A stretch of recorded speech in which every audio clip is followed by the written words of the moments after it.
नमस्कार विद्यार्थी मित्रांनो. इयत्ता 9वी मराठी विषयाच्या तासिकेत मी सौ सोनाली चुरी आपलं स्वागत करते. आज आपण मराठी पाठ्यपुस्तकातील भाग 2 मधील स्थूलवाचन हास्यचित्रातील मुलं हा मधुकर धर्मापुरीकर यांचा पाठ याचा दुसरा भाग अभ्यासत आहोत.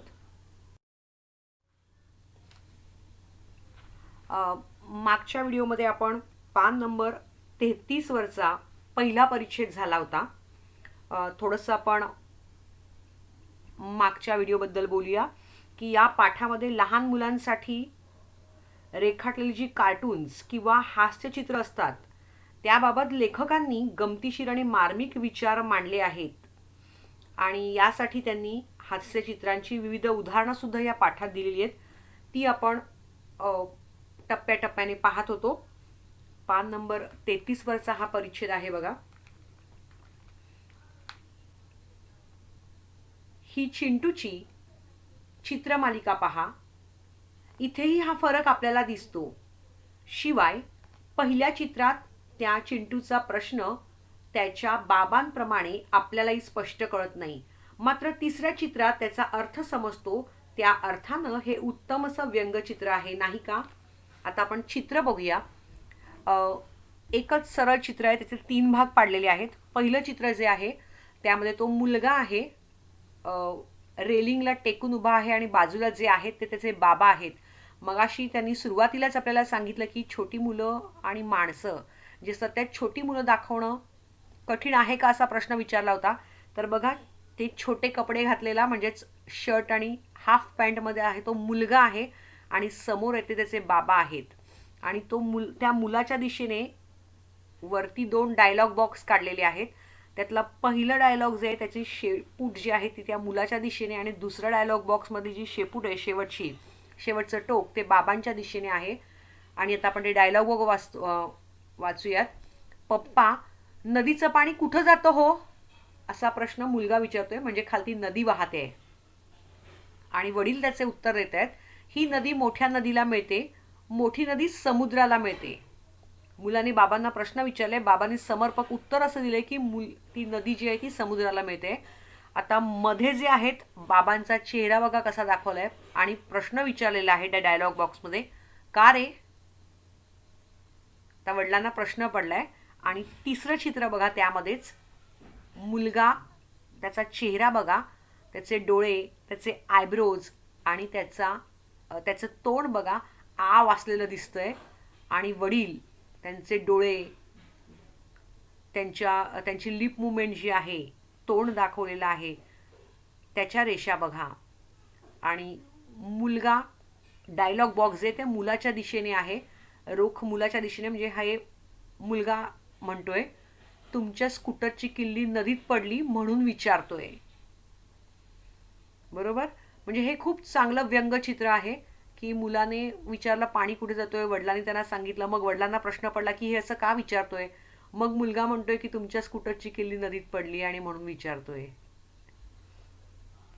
कळलं? तर हे असं खूप सुंदर चित्र आहे. आता ह्याला आपण म्हणतो की चिंटूची चित्रमालिका. ही 3 चित्र आहेत. ही चिंटूची चित्रमालिका आहे. पूर्वी किशोर वगैरे सारखी मासिकं आहेत, दिवाळी अंक वगैरे, त्याच्यामध्ये ही व्यंगचित्र येत असत किंवा ह्या कथारूपाने चित्रमालिका प्रसिद्ध केल्या जात असत. तर पहिल्या चित्रामध्ये बाबांना वाटले की चिंटू नदीचं पाणी कुठे जाते असं जिज्ञासापूर्वक काळजीपोटी प्रश्न विचारतोय आणि ते उत्साहाने म्हणतायत की नदीची उत्साहाने उत्तर देत. आणि पुढच्या चित्रामध्ये जेव्हा नदीत चावी पडली म्हणून विचारतोय तेव्हा चिंटूच्या या खुलाशामुळे चिंटूच्या निरागस खोडकरपणा आणि बाबांचा झालेला भ्रमनिरासा याची जुगलबंदी याचं गमतीशीर उदाहरण व्यंगचित्राद्वारे इथे दिलेलं तुम्ही पाहत आहात. आता आपण पुढच्या परिच्छेदाकडे जाऊया.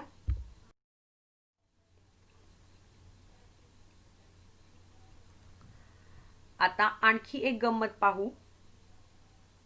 हंगेरियन व्यक्तिचित्रकार रेबर याचं हे व्यंगचित्र आहे. चित्र पाहताच आपल्याला वाटतं ही दोन वेगवेगळी चित्र आहेत. एक लहान मुलगा आणि एक मोठा माणूस.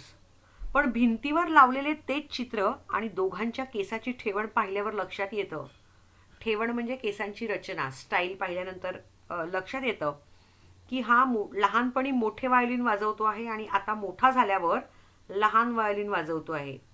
लहान मुलांना मोठ्या वस्तूचं आकर्षण असतं आणि वाढत्या वयानुसार आपण जपलेला छंद अधिक खोल सूक्ष्म असा होत जातो.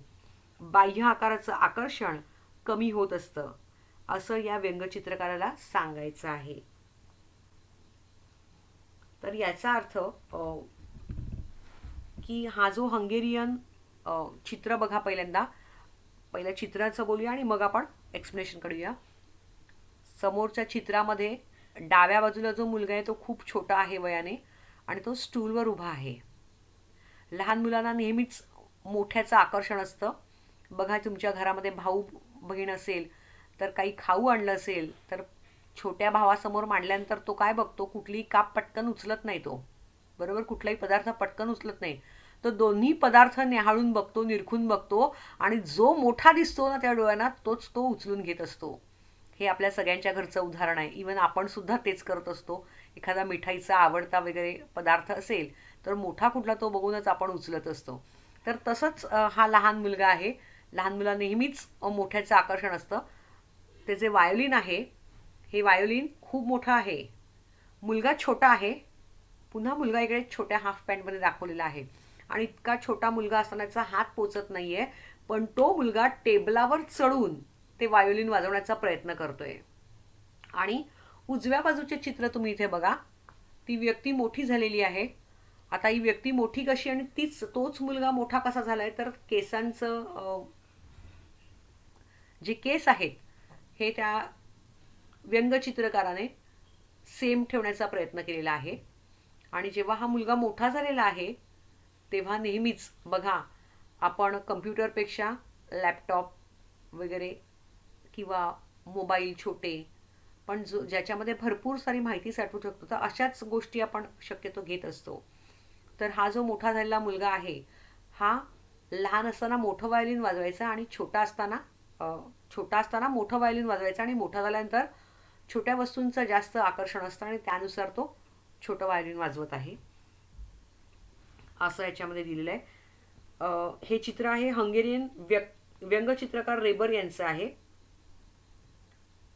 पुन्हा एकदा सांगते की लहान मुलगा जो आहे हा स्टूलवर चढून भलं मोठं व्हायोलिन वाजवतोय आणि दुसऱ्या चित्रामध्ये तोच मुलगा मोठ्या झाल्यानंतर लहान व्हायोलिन वाजवतोय.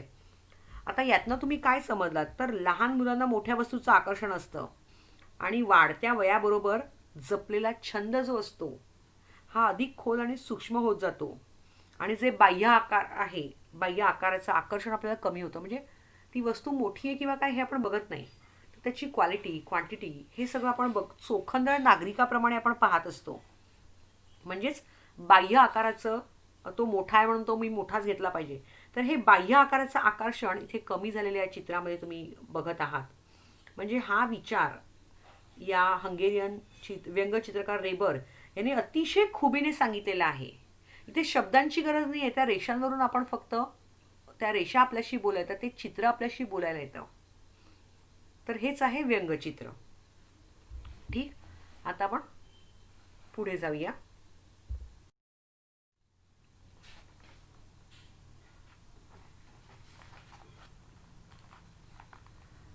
आता हे हास्यचित्र. चित्रकलेवर हुकूमत मिळवली की हास्यचित्रात काय जादू करता येते याचं उदाहरण ब्रिटिश व्यंगचित्रकार नॉर्मन थेलवेन यांचं. मुलाची कॅप, त्याचा शर्ट आणि सॉक्स, बूट पाहून लक्षात येतं की हा स्काउटचा मुलगा आहे, स्काउट गाईडचा. स्काउट गाईड हा विषय आहे, तुम्हालाही आहे. स्काउट हा मुलगा असतो आणि गाईड ही मुलगी असते. तर हा मुलगा जो आहे हा स्काउटचा मुलगा आहे. त्याच्याकडे सर्वच उपयोगी वस्तू अगदी तयार असतात. आता समोरचं चित्र बघा, त्यात दिलंय इथे त्याच्या बुटात अगदी मध्यभागी काहीतरी घुसून बसलं आहे आणि ते काढण्याच्या नादामध्ये असलेला हा मुलगा पाहना कसा वेडावाकडा झालेला आहे. शिवाय त्याचा चेहरा आपल्याला अगदी गुंतवून टाकणारं हे हास्यचित्र आहे. त्याचे डोळे तोंड आणि त्याचा आविर्भाव, बसलाय कसा, पाय कसा वरती घेतलाय. मग ती त्याच्याकडे स्काउटचा मुलगा कॅप आहे, त्या कॅपवर बघा स्काउटचं चिन्ह दिलेलं आहे. त्यानंतर काठी आहे, चाकू आहे. मग घरात मुलांना शक्यतो चाकू वगैरे असं देत नाहीत, पण हा मुलगा जो आहे हा स्काउट गाईडचा आहे, त्यामुळे हे सगळे हत्यारं त्याच्याजवळ आहेत. आणि त्याने तो ते जे काही गेलेलं आहे त्याच्या पायामध्ये, ते तो बुटाचा तो चाकूने काढण्याचा प्रयत्न इथे काढताना तुम्हाला दिसतोय. तर हे चित्र कोणाचं आहे, तर ब्रिटिश व्यंगचित्रकार नॉर्मन थेलवेल याचं हास्यचित्र आहे हे. जी जी चित्र तुम्हाला दाखवली गेलीत ही सगळी हास्यचित्र आहेत. तर यामध्ये चित्रामध्ये हा जो मुलगा आहे हा स्काउटचा मुलगा बुटामध्ये मध्यभागी घुसलेली असं अंकुचीदार किंवा काहीतरी टोकदार अशी वस्तू काढण्याचा आटोकाट प्रयत्न करतोय. त्या चित्रामध्ये त्या मुलाचे जे भाव आहेत चेहऱ्यावरचे, त्याचा वेडावाकडा झालेला देह म्हणजेच वेडावाकडं केलेलं त्यांनी शरीर आहे, इतकं अप्रतिमपणे रेखाटलेलं आहे की चित्रकलेवर हुकूमत मिळवली की हास्यचित्रात खूप खूप जादू करता येते, हे या चित्रातून आपल्याला दिसून येतं. आता शेवटच्या परिच्छेदाकडे वळूया.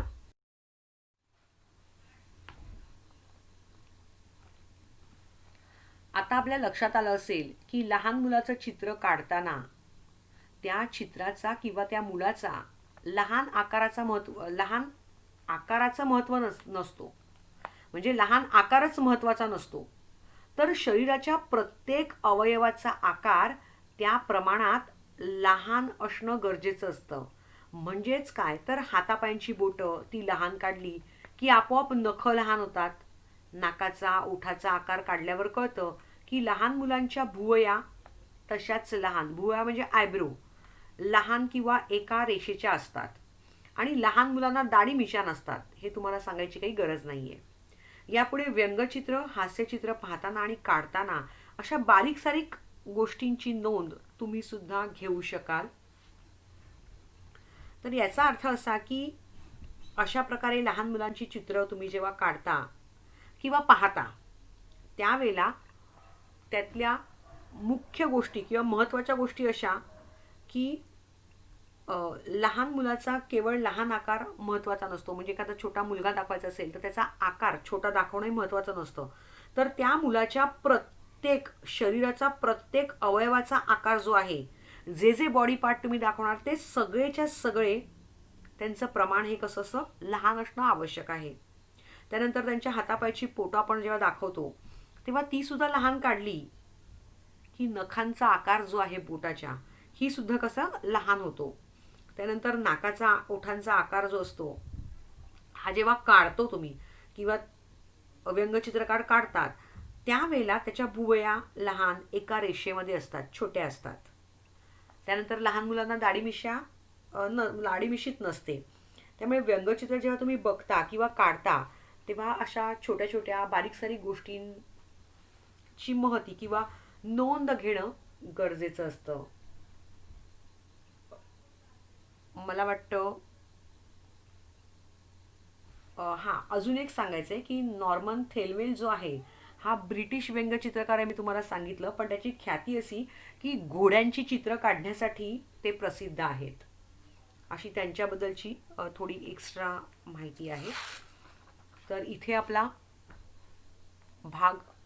पाठ आणि दुसरा भाग जो फर्स्ट सेमिस्टरसाठी आवश्यक आहे तो संपलेला आहे. आता आपण प्रश्न उत्तरांकडे वळूया.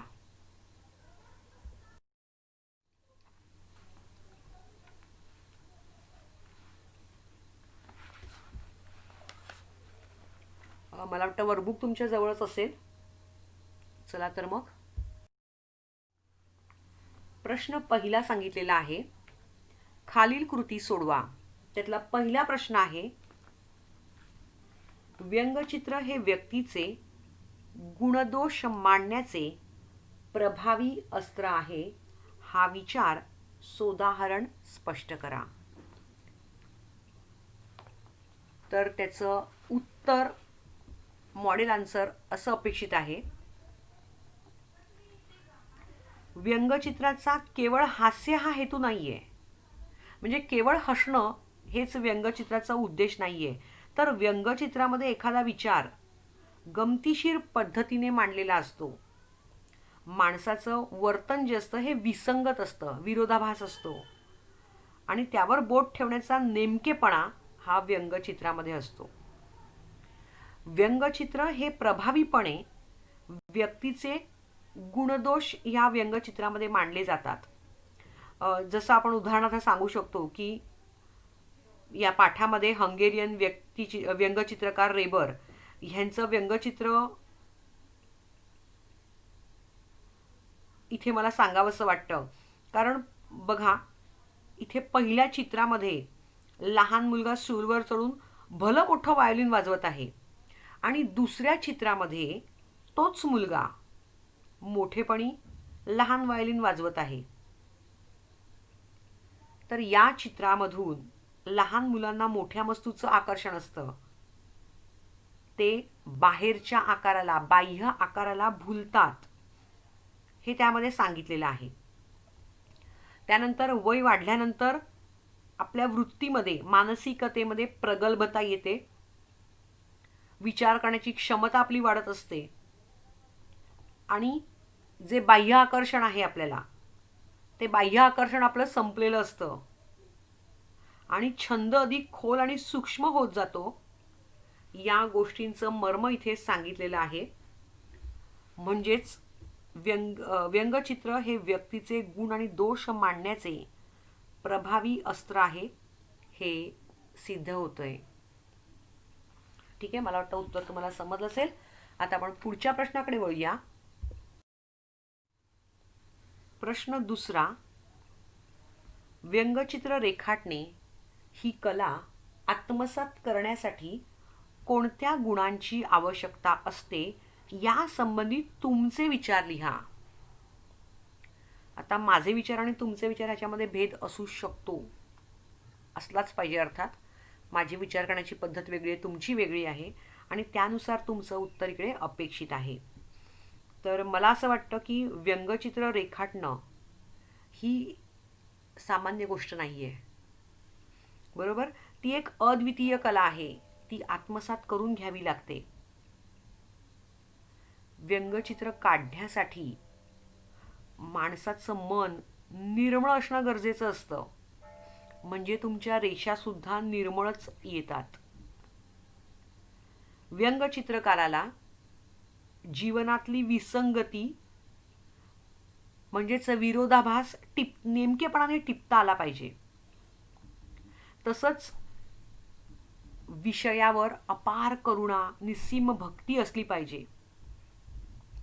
कारण ज्या वेळेला माणसांचे गुणदोष दाखवतो त्यावेळेला माणसांची खिल्ली उडवता कामा नये. तर त्यात समंजसपणा असला पाहिजे. रेषा नाजूक असली तरी ती ठाशी बसायला हवी. गमतीशीर विचारांची परखण त्यामध्ये असायला पाहिजे.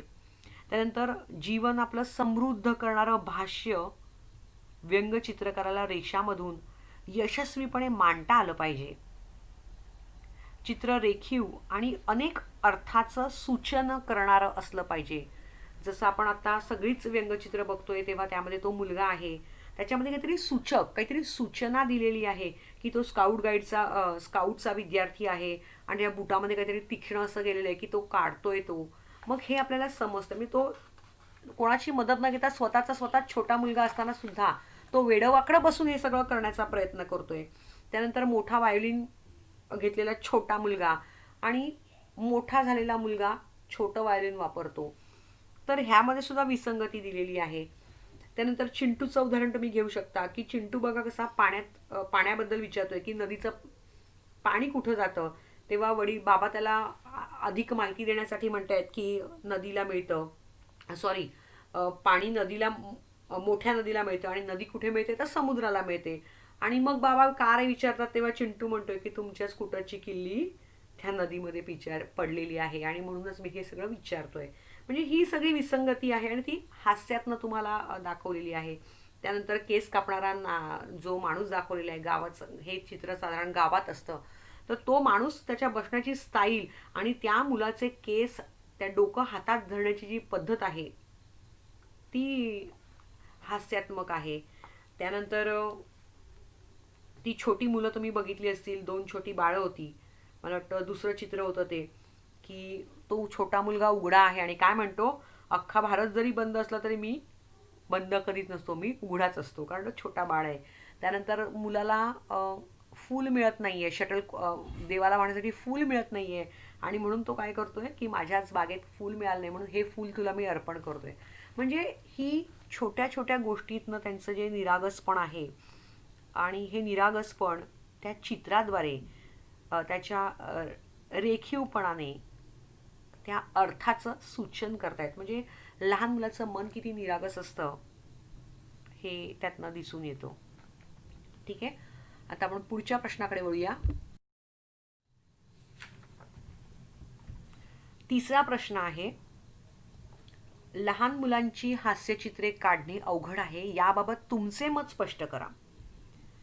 तर मुलांनो, आत्ता जी एकूण चित्र बघितली त्याच्यामध्ये छोटी मुलं घेतलेली आहेत आणि ती छोटी मुलं प्रत्येक वेळेला, आत्ताच जसं मी तुम्हाला उदाहरण सांगितलं की ही मुलं निरागस असतात. तो छोटा मुलगा काय म्हणतोय, भारत बंद असला तरी आम्ही बुवा उघडेच असतो, म्हणजे ममी अपवाद आहे भारत बंदला.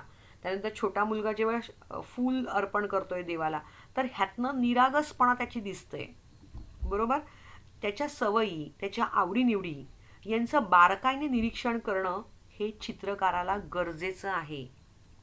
लहान मुलाचा चेहरा, त्यावरचे हावभाव, आविर्भाव, त्याच्या हालचाली ह्या अचूकपणे टिपता यायला हव्यात, कारण त्याला लहान मुलांचं चित्र काढायचं असतं. तर शरीराच्या प्रत्येक अवयवाचा आकार, शरीराची ती प्रमाणबद्धता, ह्या सगळ्या गोष्टी त्याला लहान कराव्या लागतात. कारण का, ते चित्र लहान मुलांचं असतं. मग लहान मुलांच्या बारीक सारीक गोष्टींचं सूक्ष्म निरीक्षण करण्याची शक्ती हास्य चित्रकाराला अवगत असायला हवी. जसं तुम्ही बघू शकता, तिसरं चित्र होतं बघा, त्यामध्ये तो छोटा मुलगा आहे, त्याच्या चड्डी, तो कसा ओरडतोय, तर का ओरडतोय, तर काहीतरी कारण झाल्याशिवाय तो लहान मुलं कधी ओरडत नाही. त्या चड्डीची ती पिन लावलेली आहे, सेफ्टी पिन, त्याला टोचत असेल म्हणून तो ओरडतोय. आणि ते ओरडत असताना त्याचे हातपाय कसे बघा, लांब हातपाय केलेले आहेत. मग त्याच्या तोंडाच्या ऐवजी काळा रंग वापरला आणि एकच असा टिपका पांढरा दिलाय, म्हणजे तो ओरडतोय असं दिसतंय.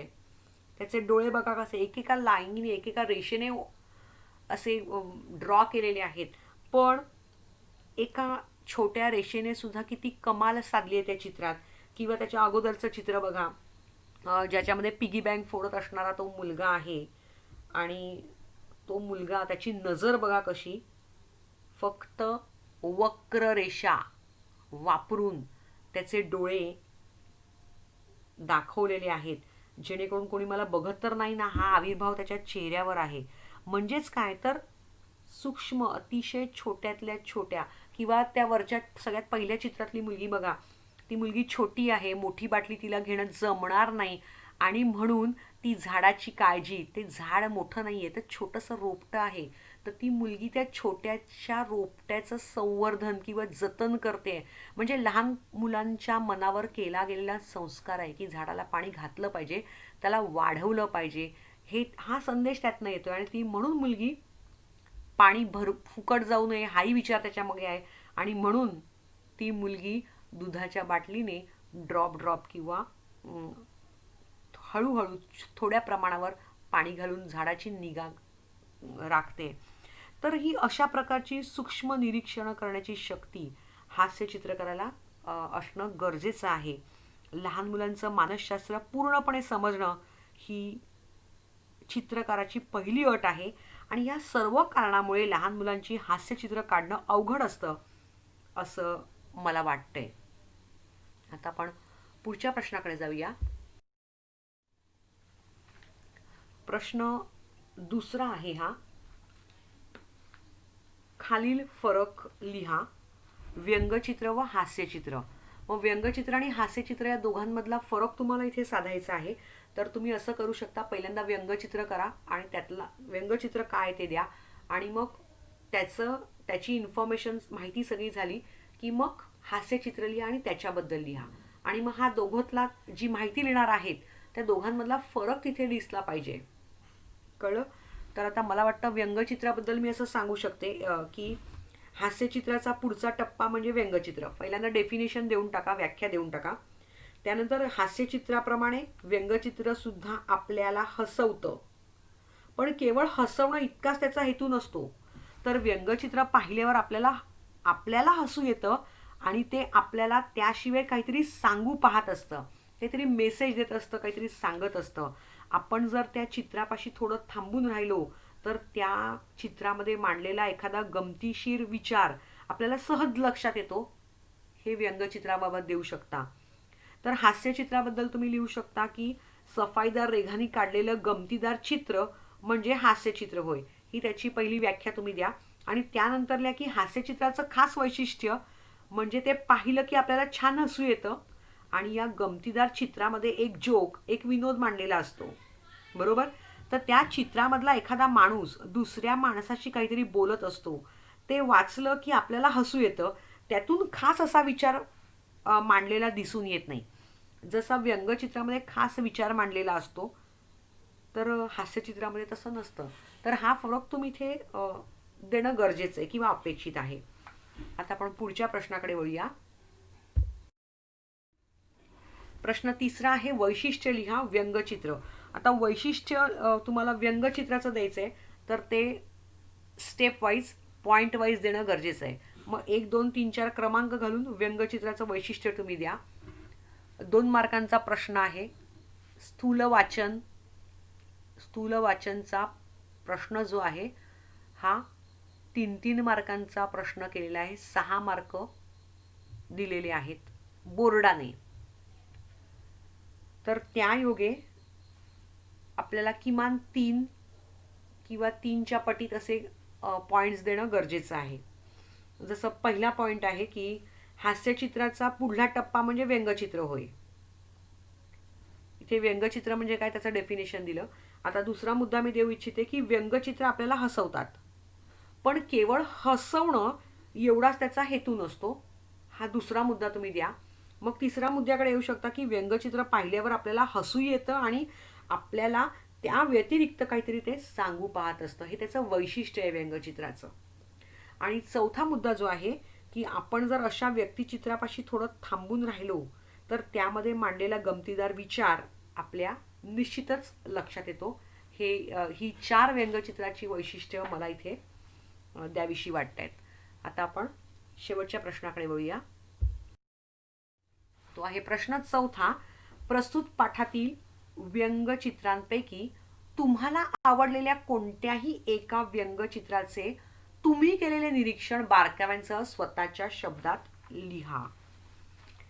तर आता मी माझ्याबद्दल लिहिते की मला ज्येष्ठ व्यंगचित्रकार, आता सुरुवातीला मी सांगते की या पाठ्यपुस्तकात जेवढे व्यंगचित्रकार दिलेले आहेत त्यापैकी तुम्हाला कोणता आवडला तो तुम्हाला द्यायचा आहे आणि तो तुमच्या शब्दामध्ये द्यायचा आहे. स्वमत आहे.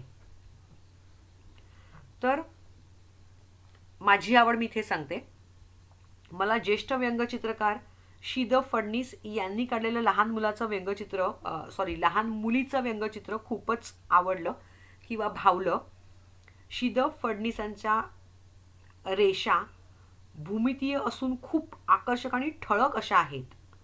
लहान रोपटं व लहान मुलगी यांचा भावबंध त्यांनी अचूक टिपलेला आहे.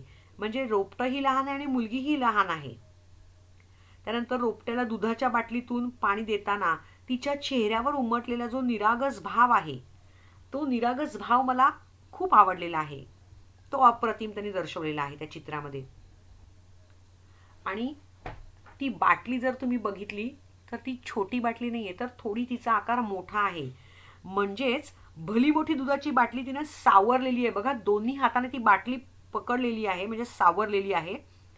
आणि ती वास्तविक उभी राहून पाणी घालू शकत होती, पण कमरेत वाकून रोपट्याला पाणी घालताना तिची ती माया, दयाळूपणा तिच्या डोळ्यातूनच टपकतोय. तिचे डोळ्यांच्या रेषा बघा आणि खाली काढलेला गोल बघा. मग अशा प्रकारे तिची ओतप्रोत माया जी आहे तिच्या डोळ्यातून त्याची झलक दिसून येते. त्यानंतर रोपट्याला लहान बाळ समजणं आणि आपली आई छोट्या मुलांना जसं तिचं आई पोषण करते किंवा त्यांना वाढवत असते, तसंच त्या रोपट्याला ती वाढवत आहे. हा सृजनशील संदेश जो आहे, हा सृजनशील संदेश इथे चित्रकाराने दिलेला आहे. म्हणजे रोपट्याची आई होण्याचं जे ममत्व आहे, ही निरागसता आहे, ही शालीनतेची निशाणी आहे असं मला इथं वाटतंय. आणि म्हणून मला हे उदाहरण मला इथं द्यावंसं वाटलं किंवा आवडलेलं आहे. इथे आपला पोर्शन संपलेला आहे. मुलांनो, प्रश्नपत्रिकेचं स्वरूप आम्ही तुम्हाला सांगणार नाही आहोत, पण तुम्ही पाठ्यपुस्तकांच्या पाठ्याचं कवितेचं वाचन आतून अगदी बारकाईने केलात तरच तुम्ही प्रश्नपत्रिका सोडवू शकता. बरोबर. त्यानंतर फर्स्ट ऑनलाईन, सेकंड ऑनलाईन यामध्ये तुम्हाला अटॅचमेंट आम्ही दाखवली होती. तर त्यानुसार तुम्हाला हे सगळं करायचं आहे. त्याचा थोडा सराव करा तुम्ही. आणि जितकं बारकाईने वाचन कराल तितकी प्रश्नांची उत्तरं तुम्ही छानपणे सोडवू शकाल. कळलं. त्यानंतर